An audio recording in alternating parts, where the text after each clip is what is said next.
So hello friends, hope you all are doing well. Welcome to our fresh and amazing video. तो आपने thumbnail देखा, title पढ़ा video का, आप video देखने आए हो, तो मेन चीज आपका एक ही एम होगा ना कि हम लोग इंटरव्यू कैसे क्रैक करें। इंटरव्यू का कॉल आ जाता है, इंटरव्यू तक पहुंच जाते हैं, किसी भी कंपनी का इंटरव्यू हो, अभी मैं बताऊंगा आपको। तो बस हमारे माइंड में ये चलता है कि यार क्लियर कैसे करना है। इसको क्लियर करने की बहुत बड़ी झंझट रहती है। हम पहले इतना डर जाते हैं कि सिलेक्ट होंगे, और स्पेशली फ्रेशर्स लोग तो इतना डर जाते हैं क्योंकि कभी ये सब किया ही नहीं होता। फर्स्ट टाइम जॉब के लिए अप्लाई किया होता है, फर्स्ट टाइम ही इंटरव्यू के लिए जा रहे होते हैं, तो उनके लिए बहुत ही ज्यादा उनको लगता है कि यार कैसे होगा। तो वही चीज मैं क्लियर करूंगा, कैसे मैंने अपना इंटरव्यू क्लियर किया था वो भी मैं बताऊंगा, क्या क्वेश्चंस मुझसे किए गए थे, और जिन जिन लोगों के इंटरव्यू होते हैं मैं उन सबसे ना रिवर्ट लेता रहता हूँ कि उनसे क्या क्या पूछा। तो उसी बेसिस पे आज आपको मैं प्रिपेयर करूंगा कि कैसे आप कोई भी इंटरव्यू क्लियर कर सकते हो, और कैसे मैंने अपना बैंकिंग में इंटरव्यू क्लियर किया था। क्योंकि मेरे जितने भी कैंडिडेट्स हैं, स्पेशली मैं बैंकिंग से रिलेटेड हूँ, तो आप में से भी काफी सारे लोगों को इंस्पिरेशन मिलती है और वो लोग भी बैंकिंग सेक्टर में जाना चाहते हैं। क्योंकि बैंकिंग में सबसे बड़ी बात मैं बता देता हूँ, सैलरी बहुत अच्छी होती है, सैलरी कंटिन्यू मिलती रहती है। कोई दूसरी प्राइवेट एमएनसी कंपनी में भी आप जाओगे ना, तब भी एक टाइम को आपकी सैलरी लेट हो सकती है, बट बैंकिंग की सैलरी बहुत ज़बरदस्त रहती है और बहुत टाइमली मिलती है। वो बैंक पे भी डिपेंड करता है, ठीक है। छोटा मोटा बैंक होगा उसकी अलग बात होती है, बट अच्छे जैसे मैं आईसीआईसीआई बैंक से रिलेटेड हूँ, तो उसके अंदर मेरे को बहुत ही अच्छा पैकेज मिल जाता है और बहुत ही अच्छी सैलरी भी मिल जाती है, और टाइम टू टाइम भी मिलता है। तो मैं अब ज्यादा टाइम आपका ना वेस्ट करते हुए एक एक चीज को समझना, वीडियो को कंप्लीट देखना, ताकि आपको क्लियरली समझ आए कि हमें इंटरव्यू कैसे क्लियर करना है। कोई सा भी इंटरव्यू के टोटल 3 प्रोसेस होते हैं। कोई सी भी कंपनी हो, किसी कंपनी में 2 भी होते हैं, किसी में 1 भी होता है, बट मेनली 3 होते हैं मैक्सिमम। टेलीफोनिक राउंड, दूसरा होता है वर्चुअल वीडियो कॉल के थ्रू, जूम मीटिंग, ओके, और थर्ड भी जूम इंटरव्यू होता है, नहीं तो वॉक इन इंटरव्यू होता है। वॉक इन मीन्स आप जाओगे इंटरव्यू देने, ठीक है। 3 राउंड होते हैं। किसी में होते हैं सिर्फ टेलीफोनिक होता है या वीडियो वाला होता है, और डायरेक्टली फिर वॉक इन इंटरव्यू होता है, और किसी में 1 होता है, कोई सा भी हो सकता है वो, और उसमें आप सिलेक्ट हो जाते हो। तो मेनली अभी चल रहा है पैंडेमिक, उसकी वजह से वर्क फ्रॉम होम प्रोवाइड किया जा रहा है, तो वो आपका टेलीफोनिक होता है। 2 राउंड हो रहे हैं अभी, वॉक इन तो बंद हो चुका है, मीन्स आपको जाना नहीं है कहीं। टेलीफोनिक राउंड, उसके बाद सेकंड जो चीज है वो है वर्चुअल राउंड, ठीक है। जूम मीटिंग के थ्रू हो गया और गूगल मीट के थ्रू हो गया, मतलब बहुत सारे एप्लीकेशंस हैं, ठीक है। तो इसके अंदर हमें मेनली क्या क्या स्टेप्स फॉलो अप करने हैं कि हमारा इंटरव्यू पास ही हो। हमारा ऐसा ना हो यार बंद हुआ इंटरव्यू और हम रोने बैठ गए कि नहीं यार सिलेक्शन नहीं हुआ, ऐसा भी नहीं करना। वो कोई बात नहीं, आप सिलेक्ट नहीं होते कोई बात नहीं, बट आपको इस वीडियो में गारंटीड पता चल जाएगा कि कैसे आपको अपना इंटरव्यू क्लियर करना है, ठीक है। तो मैं बता देता हूँ अब इंटरव्यू क्लियर करने के कैसे मैंने आपको राउंड्स बता दिए, टेलीफोनिक और उसके बाद वर्चुअल राउंड। तो टेलीफोनिक राउंड में क्या होता है, आप किसी भी कंपनी में अप्लाई करते हो। पहले मैं एक बार ना थोड़ा सा अपना एक्सपीरियंस शेयर करूंगा जो मेरे साथ हुआ था, ठीक है। उसके बाद मैं शेयर करता हूँ कि आप कैसे कंप्लीट कर सकते हो, ठीक है। आपको थोड़ा आइडिया भी मिल जाएगा कैसे आईसीआईसीआई बैंक के लिए आप इंटरव्यू क्लियर कर सकते हो। तो मैंने इंटरव्यू कैसे क्लियर किया था, फर्स्ट ऑफ ऑल मैं बता देता हूँ। आईसीआईसीआई का जो मैंने इससे पिछला वाला वीडियो बनाया वो वर्क मैंने स्टार्ट किया था अपना, ठीक है। तो अगर आप लोग भी करना चाहते हो आप वो कर सकते हो, क्योंकि इससे क्या होता है पता है, आपने वर्क स्टार्ट किया आईसीआईसीआई बैंक के साथ, तो आईसीआईसीआई बैंक के पास आपकी प्रोफाइल जा चुकी है पहले से ही, ठीक है, कि ये पर्सन हमारे साथ एक पार्ट टाइम वर्क कर रहा है हमारे लिए, ठीक है। तो आपकी तो प्रोफाइल होती है वो पहले से इतनी अच्छी होती है, ठीक है। और इसका मेरे को बेनिफिट कहाँ मिला था, जो वर्क मैंने पिछले वाले वीडियो में बताया ना अपने, इसका बेनिफिट मेरे को कहाँ मिला और मैंने कहाँ दिमाग घुमा के क्या आंसर किया वो समझना था, ठीक है। तो मैं वर्क कर रहा था आईसीआईसीआई बैंक के साथ पहले से ही, कुछ टाइम मैंने वर्क किया, ऐसा नहीं मैंने डायरेक्टली जॉब के लिए अप्लाई कर दिया। काफी कम एज थी जब मैंने जॉब के लिए अप्लाई किया तब, तो मेरी मिनिमम 19 होगी मेरे हिसाब से एज मेरी उस टाइम। तो 19 एज में बैंकिंग सेक्टर में जॉब मिलना बहुत मुश्किल है, बुढ़े हो जाते हैं लोग तब जाके मिलती है लोगों को जॉब, ठीक है। तो मैं बता देता हूँ कैसे होगा, ठीक है। टेलीफोनिक राउंड हुआ, मैंने अप्लाई किया जॉब के लिए, कॉल आया मुझे, कॉल पर बेसिक सवाल पूछे गए, मेरा इंट्रो, मैं इंग्लिश स्पीकिंग, मेरी फ्लुएंसी है इंग्लिश में, तो मैंने अपना इंट्रो इंग्लिश में दिया, my self this and I belong from this state, ठीक है। और उसके बाद मेरी क्वालिफिकेशंस और एक्स्ट्रा स्किल्स क्या है मेरे अंदर, वो चीज़ मैंने उनसे शेयर कर दी। और उसके बाद फिर उन्होंने मेरे बारे में पूछा कि आप अपने बारे में बताओ कुछ, मतलब अपनी फैमिली के बारे में बताओ। तो मैंने अपनी फैमिली के बारे में बताया, ठीक है। तो ऐसे अगर आपके बारे में पूछते हैं तो आप अपनी फैमिली के बारे में बताते, तो वो मेरे को उन्होंने एक मेरे सामने चीज़ रखी कि जैसे मैंने अपने बोला कि मेरे फादर जो है वो बिजनेसमैन है, ओके। तो उन्होंने बोला कि आप आईसीआईसीआई बैंक क्यों ज्वाइन करना चाहते हो, अगर आपका बिजनेस है तो आप बिजनेस भी तो संभाल सकते हो। तो यहाँ पे अगर आप ऐसे पड़ गए सोच में कि तो ये चीज़ें नहीं चलती इंटरव्यू में। आपको फटाफट आंसर करना चाहिए, प्रेजेंस ऑफ माइंड होना चाहिए आपका, ठीक है, और प्रेजेंस ऑफ वर्ड्स होने चाहिए आपके पास कि आप तुरंत उसका जवाब दे सको, राइट। अब उन्होंने ये सिचुएशन रख दी, आप अपने आप को इमेजिन करो, ठीक है, मेरी जगह मैं आपको बता रहा हूं। तो अब आपके सामने वो दो सिचुएशन आ गई कि आपसे पूछा कि ये इंटरव्यू के लिए है, आपने अपने फादर का ही बिजनेस क्यों नहीं किया, आप बैंकिंग सेक्टर में क्यों जाना चाहते हो। तो इसका आंसर मैंने क्या दिया, अब आप ये सुनना। मैंने इसका आंसर ये दिया क्योंकि आईसीआईसीआई बैंक को मैं काफी टाइम से देखता आ रहा हूँ, इसकी सर्विसेज बहुत अच्छी है। मैं इसमें जब मेरा अकाउंट है, मेरे फादर का भी अकाउंट है, तो और ये आपको जिस कंपनी में आप अप्लाई कर रहे हो जॉब के लिए, कोई सी भी कंपनी हो, बैंक हो, कंपनी हो, सेक्टर हो, कुछ भी हो, उसके बारे में पता जरूर होना चाहिए आपको। तो मैंने पहले से ही गूगल पे इंफॉर्मेशन पूरी पढ़ रखी थी, पूरा रट्टे मार रखे थे मैंने अच्छी तरीके से। तो रट्टे मारने की जरूरत भी नहीं पड़ी यार बेसिकली, क्योंकि मैं काफी टाइम से आईसीआईसीआई बैंक के लिए काम कर रहा था। तो आपको पता होना चाहिए आईसीआईसीआई बैंक सिचुएटेड कब था, इसका सीईओ कौन है, ठीक है, इतना पता होना चाहिए। पर ये भी नहीं पूछते, कभी कभी पूछते जब उनको डाउट होता है किसी कैंडिडेट पे, क्योंकि यार एडवर्टाइजमेंट्स डलते हैं, आईसीआईसीआई में जॉब निकली, फटाफट एडवर्टाइजमेंट्स वो डाल देते हैं। तो कुछ लोग होते हैं टाइम पास के लिए भी अप्लाई कर देते हैं, तो वही चीज चेक करने के लिए वो ये चीज पूछेंगे आपसे। तो ये चीज आपको पता होनी चाहिए। मेन चीज आपको क्या पता होना चाहिए कि जो आईसीआईसीआई बैंक है वो ग्लोबली कितने नंबर पे है, नेशनली कितने नंबर पर है।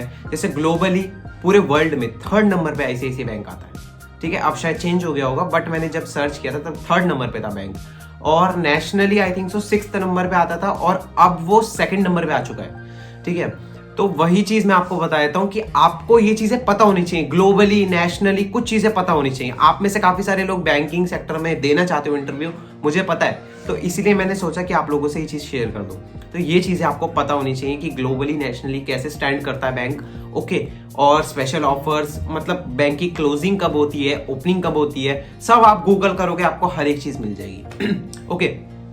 तो ये चीज, और उसके बाद उन्होंने मेरे से पूछा कि आईसीआईसीआई बैंक ही क्यों, ठीक है, आप इसी में क्यों करना चाहते हो, और भी बहुत सारे बैंक हैं। तो मेरा भी वही आंसर था जो मैंने पिछले वाले में दिया था कि मैं ये इसलिए करना चाहता हूँ क्योंकि ये बहुत ही ग्रो कर रहा है बैंक। मैं भी चाहता हूँ इसी बैंक के साथ ग्रो करना, जिससे कि मेरे को अर्निंग प्लस लर्निंग, ये चीज आपको जरूर बोलनी है अपने किसी भी इंटरव्यू में। यार कोई भी जॉब होगी ना, अर्निंग प्लस लर्निंग दोनों होगी मुझे। अगर आप सिर्फ अर्निंग बोलोगे तो आप इसका मतलब सिर्फ पैसे कमाने जा रहे हो। अर्निंग प्लस लर्निंग मेरे को दोनों होगी। आंसर्स देख रहे हो मेरे कितने प्रोफेशनल वे में। मैंने रेज्यूम्स के लिए भी आपको यही बोलता हूँ और अपने काम के लिए भी यही बोलता हूँ कि आप प्रोफेशनलिज्म लाओ अपने काम में, ठीक है। तो प्रोफेशनली आंसर देख रहे हो, मैंने बोला लर्निंग प्लस अर्निंग दोनों ही होगा मेरे को इसके अंदर। So that's why I want to join this ICICI bank, okay. तो ये चीज है आपको ध्यान रखनी है, कहीं पे भी आपका इंटरव्यू होता है आपको सिंपली बता देंगे क्या क्या क्वेश्चंस रहते हैं, ठीक है, जो मुझसे पूछे गए, ठीक है। तो लर्निंग प्लस अर्निंग बहुत ही अच्छा आपका जवाब रहेगा। आप कहीं पे भी इसको यूज करना और आजमा लेना। मेरा ये आंसर 100% आपके सिलेक्शन के चांसेस बढ़ जाएंगे। ऐसा नहीं बोल रहा कि एक आंसर के भी आप सिलेक्ट हो जाओगे। और अब मैं आपको बताता हूं आपको स्टार्ट कैसे करना है। आपका इंटरव्यू हो रहा है ना, आपको अपना जो इंट्रो है वो हिंदी में ना देकर आपको इंग्लिश में देना है। ये चीज ध्यान में रखना। आपको पूरे इंटरव्यू के थ्रू इंग्लिश बोलो, वो आपकी मर्जी है, नहीं बोलनी मत बोलो, but you have to introduce yourself in English. आपको इंग्लिश के अंदर अपने आप को इंट्रोड्यूस करना है, ठीक है, कि माई सेल्फ दिस। ऐसा भी नहीं होना चाहिए कि आप नर्सरी क्लास के में जब सिखाया जाता है ना my self, my name is this, I read in this class, ये भी नहीं बोलना। माई सेल्फ दिस है ना, जैसे myself Pratham Chaudhary and I belong from capital state of India, that is New Delhi. अलग वे में बोल दिया। मैं ये भी बोल सकता था कि आई बिलोंग फ्रॉम न्यू दिल्ली, तो मैंने क्या बोला, capital state of India, that's is New Delhi, ठीक है। तो सिंपली आपको अपने इंटरव्यू में कुछ अलग करना पड़ेगा, तभी आप सिलेक्ट हो सकते हो। अगर आप जयपुर से बिलोंग करते हो तो आप बोल सकते हो आई belong from pink city of India, that's is Jaipur, ठीक है। तो आपको अपने स्टेट के बारे में भी कुछ पता होना चाहिए, वो लाइन आप ऐड कर सकते हो इंट्रोडक्शन में। तो यार कुछ चीजें ऐसी हैं, अगर आप सच में सीरियस हो तो आपको समझ आ रही होंगी कि हाँ भाई अब समझ आ गया कि अब हम इंटरव्यू में पास हो सकते हैं। अब बट सुन लो, कुछ पॉइंट्स और हैं। अब मैं बताता हूँ, अगर आपको और कंपनीज में काफी सारे कैंडिडेट्स थे मेरे जिनके अभी पिछले ही हफ्ते जियो में इंटरव्यूज हुए, रिजेक्ट भी हुए काफी सारे बंदे, ठीक है। तो मेरे को बहुत बुरा लगता है जब आप लोग बताते हो कि इंटरव्यू तक हम गए बट हमारा सिलेक्शन नहीं हो पाया। तो मैं एक चीज बता देता हूँ, मेरी वेबसाइट पे भी मैंने इंट्रोडक्शन डाल रखा है, हिंदी प्लस इंग्लिश दोनों चीज डाल रखी है मैंने, ठीक है। तो www.jobsallindia.com उस पे जाओगे, इंटरव्यू कौन कौन से राउंड होते हैं वो थोड़ा मैंने एक्सप्लेन कर रखा है और इंट्रोडक्शन तैयार कर रखा है। वहाँ पे फिलिंग द ब्लैंक्स डाल रखा है, वहाँ पे आप अपना नाम, अपना एड्रेस, हर एक चीज डाल के आप इंट्रोडक्शन दे सकते हो। मैंने डाल दिया वहाँ पे पहले से, आप सबकी डिमांड पे डाला था। काफी सारे कैंडिडेट्स ने चेकआउट नहीं किया होगा अभी तक, तो आप जाके चेकआउट कर सकते हो, ठीक है। अब मैं आपको बता देता हूँ और आपको क्या क्या चीजें ऐड कर सकते हो इसके अंदर। मैंने आपको बता दिया अपना इंट्रोडक्शन कैसे देना है, आप कहाँ से बिलोंग करते हो ये कैसे बोलना है।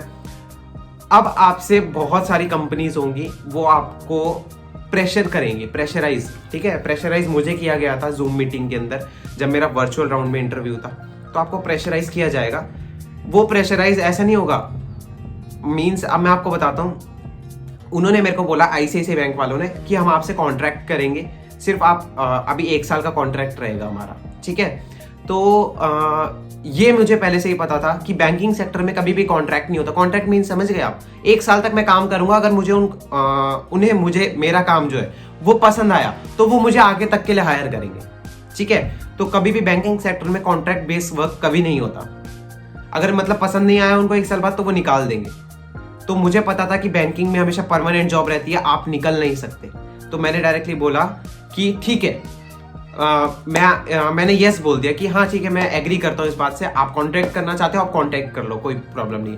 वो मेरे को प्रेशराइज कर रहे थे, उनको लग रहा था कि इसको लगेगा कि यार 1 साल बाद मैं निकल गया। तो मैंने अपने फेस एक्सप्रेशन भी नहीं बदला, मैंने कुछ भी नहीं, मैंने बोला यस आप कर सकते हो कॉन्ट्रैक्ट बेस पे, हाँ ठीक है मैं तैयार हूँ कॉन्ट्रैक्ट बेस पे करना। तो उन्होंने बोला अगर आप निकल गए तो मैंने उसी टाइम बोला कि मेरे को अपने अंदर इतना कॉन्फिडेंस है कि मैं निकलूंगा ही नहीं, मैं अपना 100% एंड बेस्ट देने आया हूँ। मैं यहाँ पे कुछ पीरियड के लिए काम करने नहीं आया, मैं I want a proper permanent career in ICICI bank. तो वो इतना इंप्रेस हुए इस आंसर से। आंसर्स देख रहे हो ना, आंसर्स नोट भी कर सकते हो आप, इसी से आप अपने आंसर्स बना लेना, ठीक है। इन्हीं आंसर्स को आप नोट करके आप इसी से अपने आंसर्स बना सकते हो। बाकी और भी बहुत सारी चीजें कि कोई भी कंपनी लाइक जियो है, अनअकैडमी है, बायजूस है, तो वो आपसे पूछेंगे कि यही कंपनी क्यों। हमारे जैसी तो बहुत सारी कंपनीज है, जैसे बैंकिंग में आप जाओगे तो वो बोलेंगे और भी तो बैंक है बहुत सारे, ठीक है। आप और ऐसा नहीं जैसे मैंने आंसर दिया कि ये ग्लोबली ये है, ये अगर आप किसी वैसे बैंक में भी जो नीचे है थोड़ा बैंक, आप उसके लिए तो ये नहीं बोल सकते ना ग्लोबली ये वो। तो आप ये बोल सकते हो कि जो बैंक है वो ग्रोइंग स्टेज पर है, ठीक है। जैसे अभी नया आईडीएफसी पता नहीं कौन सा बैंक खुला है, तो वो अभी नया ट्रेंड में आया है। तो अगर उसके लिए कोई अप्लाई करता है तो उसके इंटरव्यू के लिए कैसे बोल सकते हैं। मैं जस्ट एग्जांपल दे रहा हूँ कि अभी ग्रोइंग स्टेज पर है और मैं चाहता हूँ कि इसको और मैं एक अनदर लेवल पे लेके जा सकता हूँ मेरे एफर्ट्स से, ठीक है। तो ये आपको उनको प्रूफ करना है, ठीक है। आपको उनको मतलब एक तरह से अपने ऊपर ट्रस्ट बिल्डअप करना है कि हाँ मैं कर सकता हूँ इस चीज को, मैं अनदर लेवल पे जा सकता हूँ अपने नए आइडियाज ऐड करके इसके अंदर, ठीक है। ये चीजें आपको क्लियर हो गई। और आपको कभी भी वर्चुअल एंड टेलीफोनिक राउंड में कभी भी बस हेजिटेट नहीं करना, ठीक है। वो आपसे फालतू के बहुत सारे क्वेश्चंस पूछ सकते हैं आपको बस गोल गोल घुमाने के लिए, ठीक है। जहां आप हेजिटेट हो गए, जहां आपने सोचना शुरू कर दिया, वहां पे आप रिजेक्ट हो गए, समझ लेना कि रिजेक्ट, आपको आंसर नहीं आएगा वहां से। ये मैं गारंटी के साथ आपको कह सकता हूँ कि वहां से आपको कॉल नहीं आएगा अगर आपने ये चीजें कर दी इंटरव्यू में। ये चीजें नहीं करनी, आपको बहुत प्रेजेंस ऑफ माइंड रखना है। वो क्वेश्चन मैं आपको एक और चीज बताता हूँ, आप में से बहुत सारे कैंडिडेट्स होते हैं जो खुद बहुत ज्यादा बोलते हैं और सामने वाले की कम सुनते हैं, ठीक है। तो ये चीज आपको नहीं करनी। इंटरव्यू देने गए हो तो इंटरव्यूअर की आपको ज्यादा सुननी है कि वो क्वेश्चन क्या पूछ रहा है, उसका क्वेश्चन आपको माइंड में आपके रिकॉर्ड हो जाना चाहिए अच्छी तरीके से, उसके बाद तुरंत आपके मन में आंसर। पता है इंटरव्यू जब दिया जाता है ना, आपको मेनली क्या करना है, आप इंटरव्यू दे रहे हो ना, तो सामने वाले के आधा क्वेश्चन होते ही, जैसे उसने आधा क्वेश्चन बोला ना 50%, तो आधा आंसर भी आपके माइंड में तैयार हो जाना चाहिए। ये चीज अपने माइंड में तैयार रखना, ठीक है। मैंने भी इसी तरीके से सिंपल मेरे आंसर्स देख लेना आपने, तो कैसे मैं सिलेक्ट नहीं होता बताओ। अब आप में से काफी सारे कैंडिडेट्स बोलते हैं कि आपसे इतनी इंस्पिरेशन मिलती है, आप प्लीज शेयर करो कि कैसे सिलेक्ट होना है, कैसे सिलेक्ट होना है। तो मैंने बता दिया कि क्या फंडा है सिलेक्ट होने का, इंप्रेस करना है सामने वाले को। अभी मैंने गिव अवे निकाल रखा है, जो लोग इंप्रेसिव कमेंट्स करते हैं मैं उनको बहुत ज्यादा प्रेफरेंस देता हूँ। तो भाई सामने वाले बंदे को आप इंप्रेस करोगे तो वो ऑब्वियसली आपके लिए वर्क करेगा, आपको मतलब ज्यादा प्रेफरेंस देगा। 10 ऑडियंस आई है तो उसके अंदर से आपका नंबर सबसे पहले लगाएगा। इंप्रेस करना है आपको बस, और ऐसा नहीं है कि हवा में तारीफ शुरू कर दी आपने कंपनी की, ऐसा भी नहीं करना। जैसे मैंने आंसर्स बताए ना, बहुत प्रोफेशनल वे में सिंपली आपको आंसर करने। ओके, तो ये चीजें मैंने आपको बता दी, आपको कैसे अपने राउंड्स क्लियर करने हैं, किस किस तरीके से आप पास हो सकते हो इंटरव्यू के लिए, और 100% सिलेक्शन होगा। ऐसा नहीं बोल रहा मैं गारंटी देता हूँ इधर से 100% सिलेक्शन होगा। बस जो मैंने बताई है ना वो बातें नोट नहीं की हो तो बैक जाकर नोट जरूर कर लेना, और जिसने ICICI का वो वर्क स्टार्ट नहीं किया वो कर लो, अगर एक अच्छी से अच्छी जॉब ग्रैब करना चाहते हो, क्योंकि आप एक्सपीरियंस में इस चीज को भी जोड़ सकते हो। ठीक है, तो आप सबको सब समझ आ गया। तो एक चीज जो मैं लास्ट में आप सबको बताने वाला था वो मैं आपको बता देता हूँ कि जब मैं बैंकिंग के अंदर जब मेरा वर्चुअल राउंड हुआ तो वहां पर उन्होंने मुझसे पूछा कि आपको कोई एक्सपीरियंस है। तब तो मैं फ्रेशर था ना, ग्रेजुएशन चल रही थी, तो मैंने बोल दिया कि नहीं मुझे कोई एक्सपीरियंस नहीं है। बट जैसे मैंने बट बोला तो उनको लगा कि हाँ कुछ किया होगा शायद मैंने, और मैं इंटरेस्टिंग सा बताऊंगा क्योंकि सामने वाला भी एक्सपेक्ट करता है आपसे। तो मैंने रिज्यूम इतना अच्छा सा बना रखा था अपना, इतना जबरदस्त कि उन्होंने इंटरव्यू बहुत टाइम तक लिया, मेरा बहुत टाइम तक चलता रहा, क्योंकि यार मैं फ्रेशर था, मुझे कोई नॉलेज नहीं थी, कभी काम नहीं किया था, तो वो मेरे को क्यों लेते। मेरे से एक्सपीरियंस लोग भी वेट कर रहे थे इंटरव्यू के लिए। तो मैं आपको बताता हूँ कि क्या चीजें थी। सबसे पहले आपका रेज्यूम बहुत अच्छा होना चाहिए यार, बहुत जबरदस्त रेज्यूम आपका ऐसा होना चाहिए ना कि उनको लगना चाहिए कि यार ये बंदे को अगर हम रखते हैं, अगर 10 में से 5 चीजें भी नहीं आती ना तो उनको ये लगना चाहिए कि इसको रख लेते हैं, ये लर्न करके अच्छी तरीके से हमें परफॉर्म करके दिखाएगा। तो ये चीज इसीलिए मैं बोलता हूँ कि प्रोफेशनल रेज्यूम इज इंपॉर्टेंट। अपने जो वो 10th या 6th 7th क्लास के बच्चे जो बना देते वो चीजें मत बनाओ रेज्यूम के लिए। ठीक है, रंग बिरंगे रेज्यूम बना देते हैं, फोटोज लगा देते हैं, वो चीजें मत करना कभी भी। ठीक है, तो मैंने तभी बोला था कि आपको रेज्यूम्स बनवाने हो तो जरूर मैसेज करना मेरे को। ओके, तो वही चीज हो गई। मैंने बट के बाद क्या बोला अभी ये सुनना। मैंने बट के बाद एक चीज उनको बोली कि मैंने ICICI के साथ पार्ट टाइम वर्क कर रहा हूं, मैं इतने महीने हो चुके हैं, मेरे को मतलब 1 साल हो गया था आई थिंक सो। 1 साल बाद मेरा प्रमोशन लेटर आया था। आप हाइलाइट्स देख सकते हैं इंस्टा पर जाकर, जब मैंने लेटर अपना डाला था सॉरी। तो वही चीज है, उसी टाइम मैंने हाईलाइट डाल दिया था, मैं बहुत खुश था, सब मैंने इंस्टा पर फेसबुक पर हर जगह शेयर किया था। तो तब मेरा प्रमोशन लेटर आया था। क्यों आया था, वो कैसे आया था, वही चीज है। मैंने उनको ये बताया था कि मैं आपके ICICI बैंक के साथ पार्ट टाइम वर्क कर रहा हूँ काफी टाइम से, तो वो लोग चेक कर लेते क्योंकि मेरा नाम पहले से ही था, क्योंकि मैं पहले से इनरोल था ICICI बैंक के साथ। तब उनको ये लगा, उन्होंने बोला कि आप फ्रेशर नहीं हो, आप तो एक्सपीरियंस्ड हो, आपने वर्क कर रखा है हमारे बैंक के साथ। तो काफी ज्यादा इंप्रेस हुए थे, और मेरी परफॉर्मेंस जब उन्होंने चेक की, जब मैंने आपको बताया था कि मैंने 5000 से भी अबव ज्वाइनिंग करा चुका हूं मैं, तो वही चीज बहुत इंप्रेस हुए थे। क्योंकि यार एज ए चैलेंज लोगे 100% आपसे सब कुछ होगा, तो वो उनको लगा कि हाँ इन्होंने काम कर रखा है तो इनको फर्स्ट प्रेफरेंस दी जाए। तो मेरा सिलेक्शन कंफर्म हो चुका था। तो वही चीजें आपको करनी है। अगर आप में से किसी ने अभी तक वो काम स्टार्ट नहीं किया और आप करना चाहते हो, क्योंकि यार करोगे आपका फायदा होगा, आपको अर्निंग होगी, और उसमें आपको पैसे लगाने नहीं कहीं पर भी। ठीक है, तो जाकर पिछला वाला वीडियो जरूर देखना। एंड अगर पूरा वीडियो पसंद आया हो, नॉलेज मिला हो बहुत ज्यादा, तो प्लीज लाइक और कमेंट्स आपके होने चाहिए। ठीक है, इस पर कमेंट होगा आपका तो जरूर मैं खुद भी प्रेफरेंस दूंगा। प्लीज लाइक एंड कमेंट जरूर करना है, अपने फ्रेंड्स एंड रिलेटिव्स में भी जरूर शेयर करना, दूसरों की भी हेल्प करना सीखो। ठीक है, दूसरों की हेल्प करोगे ताकि दूसरों की भी हेल्प हो जाए, और लोग भी, आपके फ्रेंड्स लोग भी इंटरव्यूज एंड ये सब देते होंगे तो उनकी भी बहुत ज्यादा हेल्प हो जाएगी। एंड लाइक एंड कमेंट तो जरूर ही कर देना। ठीक है, मिलते हैं नेक्स्ट वीडियो में, तब तक के लिए best of luck, keep earning, be self dependent.